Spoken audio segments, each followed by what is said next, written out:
अस्सलाम वालेकुम फ्रेंड्स, आज हम बात करेंगे नया उम्रा सीजन 2024-25 की। क्योंकि 2024-25 का जो नया उम्रा सीजन है काफी सस्ता आपको मिलेगा। इसमें आपको पैकेजेस, होटल रेट, फ्लाइट सस्ते देखने को मिलेंगे। उसकी वजह क्या है, तमाम तर आपको मैं मालूमात दूंगा। पूरी वीडियो आखिर तक लाजमी देखकर शेयर भी कर दीजिएगा, दूसरों तक आगाही हो सके। दोस्तों, आप जानते हैं कि हज की वजह से हर साल जो उम्रा वीजा है इसका इजरा बंद कर दिया जाता है और फिर हज के बाद नई उम्रा पॉलिसी आती है और दोबारा वीजे आपको मिलना शुरू हो जाते हैं। इस साल मई में उम्रा वीजों का इजरा बंद कर दिया जाएगा, बल्कि ये ईद के फौरी बाद आप देखेंगे बंद होना शुरू हो जाएगा। और मई में ही हज की तैयारियों के लिए होटल भी खाली करवाना शुरू कर दिए जाते हैं। शवाल के आखिर में होटल खाली करवाना शुरू कर दिए जाएंगे। उम्रा वीजा वालों को भी आपको पता है कि 6 जून की डेडलाइन दे दी गई है। जो भी लोग उम्रा वीजा पर होंगे वो 6 जून से पहले पहले सऊदी अरबिया को हर सूरत में एग्जिट करेंगे, खाली करेंगे। सऊदी अरबिया से उनको निकलना पड़ेगा, क्योंकि हज सिर्फ हज के वीजे पर किया जा सकता है। उम्रा वीजा वाले हर सूरत 6 जून इनकी डेडलाइन है। इससे पहले पहले सऊदी अरबिया से इनका इनखला होगा।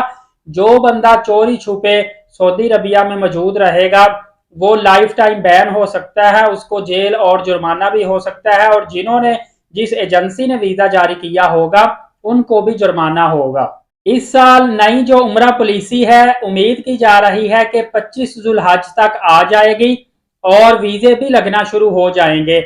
ये पॉलिसी गाका की जानिब से, general authority of civil aviation की जानिब से, इनकी ऑनलाइन वेबसाइट पर भी आप देख सकते हैं, सऊदी गजाटे पर, अल अखबार अल अरबिया और इस तरह के बहुत ज्यादा सऊदी न्यूज़पेपर पर आपको इसकी मुकम्मल न्यूज मिल जाएगी।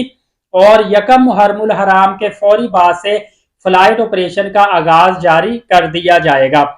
2024-25 नए सीजन में उम्मीद की जा रही है उम्रा काफी ज्यादा सस्ता होने की, क्योंकि ये अंदिया दिया गया है और सऊदी अरबिया की जो मेन कबीना है इनकी जानिब से फैसला भी हुआ है कि या तो उम्रा जो वीजा है इसकी फी हाफ कर दी जाए या बिल्कुल फ्री कर दिया जाए।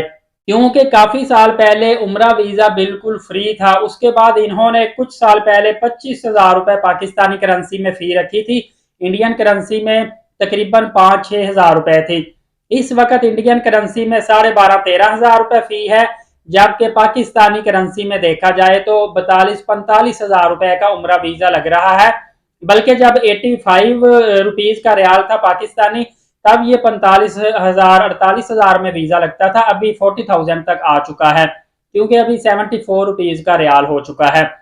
तो यही चांसेस है ज्यादातर के उम्रा वीजा की फी कम कर दी जाएगी, फ्री नहीं किया जाएगा। जबकि चंद एक नई एयरलाइन सऊदी अरबिया की जानिब से भी शामिल हुई हैं, पाकिस्तान से भी ऑपरेशनल हुई हैं, जैसा कि सऊदी अरबिया की फ्लाई अदील और रियाद एयरलाइन जारी हुई है। इनका अभी जो ऑपरेशन है वो कनाडा, अमेरिका से शुरू हुआ है, बड़े ममालिक से। ये जब पाकिस्तान में आएगा तो सऊदी अरबिया की जानिब से जो सऊदी एयरलाइन है, फ्लाई नास है, इसके अलावा फ्लाई अदील आ जाएगी और रियाद एयरलाइन आ जाएगी। कंपटीशन बढ़ जाएगा, नई प्रमोशंस निकलेंगी। पाकिस्तान से ऑलरेडी आपको पता है इस वक्त भी ईद से पहले फ्लाई जनाब, PIA, एयर ब्लू पर ऑलमोस्ट 10% से लेकर 40% तक आपको डिस्काउंट मिल रहा है कि अगर आप ईद से पहले पहले बुकिंग करवाते हैं तो आपको इसमें बड़ा डिस्काउंट देखने को मिलेगा, जिसमें डिफरेंट ममालिक की डेस्टिनेशन है और इस्लामाबाद से जद्दा की भी डेस्टिनेशन इसमें शामिल है। इसी तरह एयरलाइन का फेयर काफी ज्यादा आपको कम देखने को मिलेगा।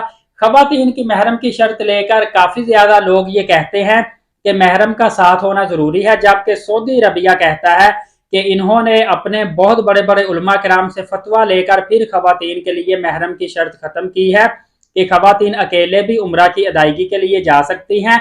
अलबत्ता 18 साल से कम उम्र कोई भी मर्द हो, औरत हो, इनके साथ ब्लड रिलेशन का होना जरूरी है। अगर ब्लड रिलेशन इनके साथ नहीं जाता तो फिर इनके पेरेंट्स की जानिब से power of attorney authority letter एक जारी किया जाएगा तस्दीकी, जिस पर यह इजाजतनामा होगा कि हम अपनी मर्जी से फुला शख्स के साथ अपने बच्चे को भेजने की इजाजत देते हैं, लिहाजा ये जा सकता है। बेहतर यही है कि किसी न किसी ब्लड रिलेशन को साथ भेजे, ताकि इमिग्रेशन काउंटर पर किसी किस्म का परेशानी का सामना न करना पड़े। मेरे नॉलेज में आया है काफी ज्यादा दोस्त जो है पाकिस्तान के एयरपोर्ट से ही उनको डिपोर्ट कर दिया जाता है, और अगर यहाँ से वो चले भी जाए तो सऊदी अरबिया के एयरपोर्ट से इनको डिपोर्ट कर दिया जाता है, जो 18 साल से कम होते हैं और इनके साथ इनका कोई ना कोई ब्लड रिलेशन नहीं होता।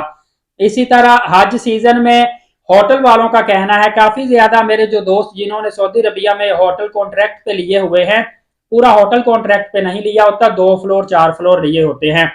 तो मेरी उनसे बात हुई है, उनका कहना है कि हमारा फोकस जब हज सीजन पर होता है तो हम पूरे साल की कमाई हज सीजन में कर लेते हैं, क्योंकि फेयर काफी ज्यादा बढ़ जाते हैं, होटल रेंट बढ़ जाता है।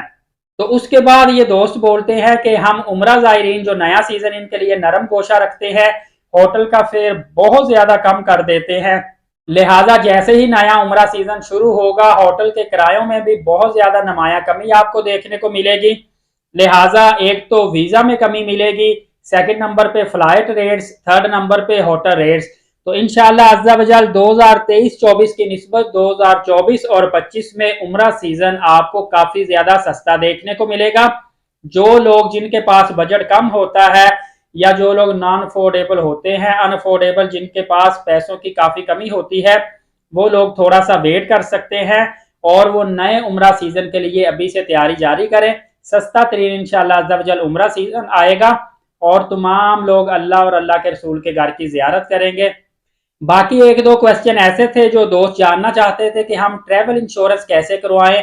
तो देखिए, एक तो ट्रैवल इंश्योरेंस होती है जब आप एयरलाइन की टिकट लेते हैं तो टिकट के अंदर टैक्सेस भी शामिल होते हैं, बाय डिफॉल्ट ट्रैवल इंश्योरेंस भी शामिल होती है, वो आपको लेने की जरूरत नहीं होती। सेकंड नंबर पे दोस्त पूछते हैं हेल्थ इंश्योरेंस हम कैसे करवाएं। तो हेल्थ इंश्योरेंस भी जब आप वीजा लेते हैं, उम्रा वीजा के अंदर बाय डिफॉल्ट हेल्थ इंश्योरेंस भी आपको मिल जाती है, आपको सेपरेट लेने की जरूरत नहीं होती। और एक थर्ड और लास्ट क्वेश्चन दोस्त पूछते हैं कि हम ट्रांसपोर्ट जो है अपने उम्रा पैकेज के साथ ले या ना लें। तो ये मैं आपको बताता चलूं कि उम्रा वीजा के साथ ट्रांसपोर्ट लेते हैं सिर्फ 25-30 रियाल आपको एक्स्ट्रा देने पड़ते हैं। तो आपने ट्रांसपोर्ट इस्तेमाल करनी है या नहीं करनी, आप ट्रांसपोर्ट लाजमी उम्रा पैकेज के साथ ले। और इसके साथ ही एक और क्वेश्चन ऐड करूंगा, काफी दोस्त पूछते हैं कि क्या हम अपना होटल जो है वो बुकिंग पैकेज के साथ करवाएं या हम जब सऊदी अरबिया चले जाएं वहां अपनी मर्जी का होटल बुक करें। तो देखिए, आप जब सऊदी अरबिया में लैंड करते हैं, आपने डेफिनेटली एहराम बांधा होता है, आपके पास लगेज होता है, तो आप एहराम बांध कर लगेज हाथ में लेकर कहाँ होटल ढूंढते फिरेंगे और उनसे रेट तय करते फिरेंगे। एट लीस्ट आपको चाहिए कुछ ना कुछ दिनों के लिए आप होटल बुक करवा लें, उसके बाद आपकी मर्जी है वो होटल छोड़कर आप अपनी मर्जी का करवा लें। कम अज कम आप सऊदी अरबिया लैंड करते वक्त फौरी तौर पर शिरका की बस एटलीस्ट आपको होटल में ले जाएगी, वहां 15-20 मिनट आराम करें, एहराम की पाबंदियां होती है, फौरी तौर पर उम्रा अदा करें, उसके बाद 1-2 दिन का होटल करवा के बाद में बेशक होटल आप ढूंढते रहें अपनी मर्जी का, लेकिन एटलीस्ट कुछ ना कुछ दिनों के लिए होटल लाजमी यहाँ से करवा के जाएं।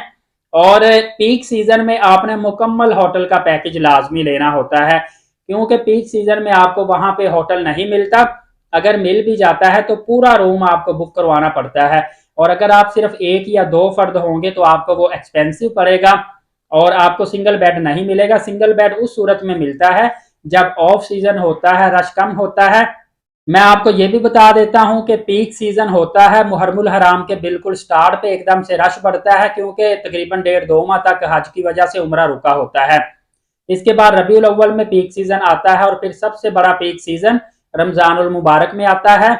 इसके अलावा पीर, मंगल, बुध, जुमेरात, इन दिनों में होटल बुकिंग जो है ये कम होती है, और फिर जुमे वाले दिन सऊदी अरबिया के लोकल लोगों को और गैर मुल्की जो सऊदी अरबिया में इकामा होल्डर हैं इनको छुट्टी होती है। ये ज्यादातर जुमा की अदायगी के लिए जुमेरात वाले दिन ही हरम शरीफ या मस्जिद नबी शरीफ में आते हैं, तो होटल बुकिंग ज्यादा होती है। इन दिनों में आप होटल भी करवाते हैं, आपको एक्सपेंसिव पड़ता है। इसी तरह फ्लाइट टिकट अगर आप रात के वक्त की करवाते हैं आपको सस्ती पड़ती है, दिन के वक्त की महंगी पड़ती है। और पीर, मंगल, बुध, जुमेरात की आप फ्लाइट टिकट करवाते हैं, स्पेशली नाइट में आपको सस्ती पड़ती है। और फ्राइडे, सैटरडे, संडे की आप टिकट करवाते हैं एयरलाइन की, वो आपको एक्सपेंसिव पड़ती है। इसी तरह काफ़ी बड़े बड़े बिजनेसमैन मोहब्बत रखने वाले कराची से सिर्फ जुमा की अदायगी के लिए खाना काबा और मदीना शरीफ में जाते हैं, तो सम टाइम जुमे रात वाले दिन की टिकट भी आपको काफ़ी ज़्यादा एक्सपेंसिव पड़ती है। बहरहाल इस तरह की और काफ़ी ज़्यादा टेक्निकल इंफॉर्मेशन है, वीडियो लंबी होती जाएगी, मेरी बात को समझने की कोशिश कीजिएगा और सवाब की नीयत से तमाम दोस्तों तक ये मालूमात शेयर कर दीजिएगा। ये ऐसी इंफॉर्मेशन है जो जब तक मैंने आपको नहीं बताई आपको समझ ही नहीं आएगी, जब आपको नॉलेज मिल गया तो आपको ईजी लगेगा। दूसरों तक शेयर कर दीजिएगा ताकि ज़्यादा से ज़्यादा मुसलमान इससे फ़ायदा हासिल कर सकें। नमाज कायम करें, नबी पाक सल्लल्लाहु अलैहि वसल्लम पे कसरत से रोज़ाना दुरूद पाक भेजा करें।